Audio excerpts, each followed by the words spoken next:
Alright, what's going on, folks? This is Clayton over at AndroidAuthority.com. Today I'm coming at you with a small video explaining a few of the things I dislike about the Samsung Galaxy S3.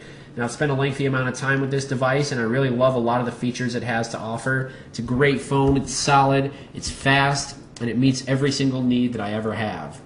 But there are a few things that I've come across that I dislike about the phone, so I'm here to tell you exactly what they are. So my first complaint about the Samsung Galaxy S3 is its lack of a master brightness control. Not only does it not have a master brightness control, it doesn't even have an easily accessible brightness toggle in the status bar. It does have Wi-Fi, GPS, mute, screen rotation, power saving, notification, mobile data, Bluetooth, driving mode, and sync, but no brightness toggle. Now, what you're going to have to do to change the brightness is go into the settings, go to the display options, go to the brightness options, and here you can actually set your brightness. You can turn it all the way up and all the way down, of course. You can set automatic brightness, but let's say we want to leave it there.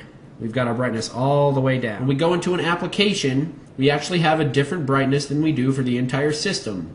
You see here when we access the settings, we actually have to go into brightness and colors to choose the level of brightness per application. So let's say we turn it up all the way for the web page, and we'll go home and our brightness is still down. Now that may be useful for some, but let's say you wanted the brightness all the way down, you're laying in bed, it's a low light condition, so you don't want to hurt your eyes. You've set your master brightness here from the home screen or the settings menu, and then you want to view a web page. Well, boom, right in your face is this bright web page. You got to go here, you got to turn it down. You're basically going to have to change your brightness on a per app setting.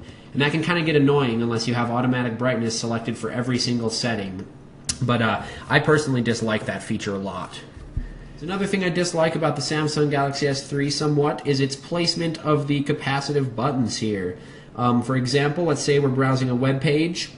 We're just hanging out right here. We want to click the bars, and we're going to use it in landscape mode. Our hand will come over, and if we're not careful, we can actually press the capacitive buttons. Now, if we're handling the phone like this, your palm may come over and press one of the capacitive buttons. You might press the bottom one, the menu. You might press the back button. And if you're careful, you can make sure that this doesn't happen. But a lot of times I'm being careless and I'm just holding it like that. My hand may overlap, and I might just hit the button just like that. If you don't have a case that has protective bordering, you might find yourself hitting the capacitive buttons too much. I know I have on a daily basis. So I just throw a case on my Galaxy S3 to eliminate the problem.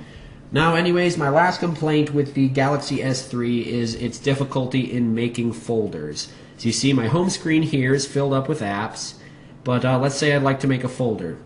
I can grab my gallery, and let's say I want to group that right where the camera is, so I have easy access to my camera and my gallery. You can't just hover over and create a folder like you can in the native ice cream sandwich.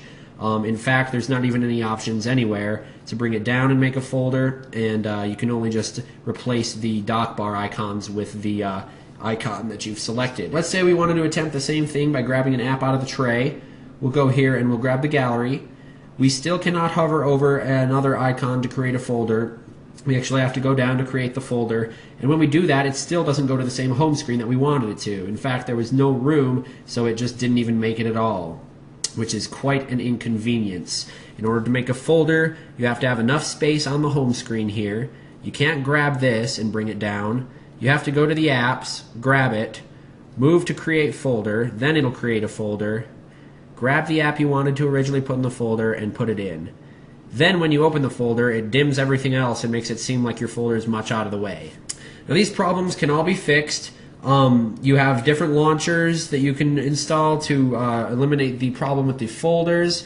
You can pop a case on there so your hands aren't hitting the capacitive buttons, and you can install a custom ROM that has a brightness slider up here in the toggle bar to eliminate the problem with the brightness. Now, all around, I love the Galaxy S3, but those are just a few of the complaints I've found with it, you guys. Anyways, guys, keep checking into AndroidAuthority.com for hot content regarding Android.